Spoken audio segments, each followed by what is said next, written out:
criticism. More breaking news now coming in. Now we're going to show you how a barrage of Iranian missiles have targeted Israel's Tel Aviv, which also has led to multiple injuries. So there's been an attack on Haifa, a strategic port city in Israel, and now Tel Aviv.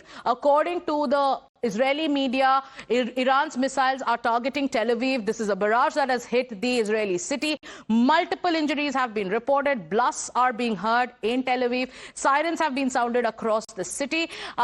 Another strike. This time we have pictures coming in from Tel Aviv. We are going to show our viewers contrasting images and images coming in from both Tehran, from Tel Aviv, from Haifa, and from areas in the Gulf that have been struck in these attacks at a time when the Hormuz deadline is looming, at a time when both sides, the war rhetoric is escalating. What are the latest details you're tracking about this strike, Rishabh? One thing is clear, and as we have been discussing that Haifa has been attacked, or now Tel Aviv has been attacked, Iran do understand that maybe in another 48 hours, Wednesday morning, 5:30 a.m. is the deadline that U.S. president has given to Iran to open Strait of Hormuz. Is Iran going to open Strait of Hormuz?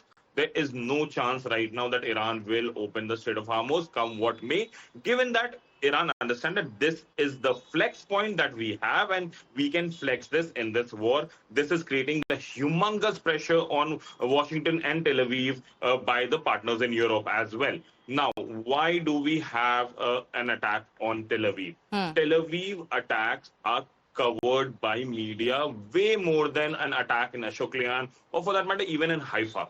And Iran do understand that while Western media is talking about how Iran has been struck, Tehran has been struck, or Bushehr or Mossad, or for that matter, Isfahan has been struck, Iran also wants to send out a message that we are striking them as well. While the stories about Dubai, Abu Dhabi, Kuwait City, or Manama in Bahrain is being put forward on all the media channels, Iran wants to showcase that we are also fighting Israel, because it is not a US-Iran war. It is a US-Israel and Iran war. And Iran does not want to give that leeway to Israel that it becomes US-Iran war and the Gulf countries have to choose between the two. Iran also wants to put forward this notion in West Asia that if you're not supporting us, that's okay. But if you are against us, you are with Israel. And that is something. And that's the reason that these attacks are constantly taking place, that Tel Aviv is getting hurt, that Israel is very much part of this war. Israel is not a fence-sitter. It's something that that Iran and what we are wants witnessing in both Tel Aviv currently and also in Haifa is that these are residential areas that are being targeted. Once again, viewers, take a look at your screens. We are getting you pictures of the bombing that has taken place overnight in Tehran.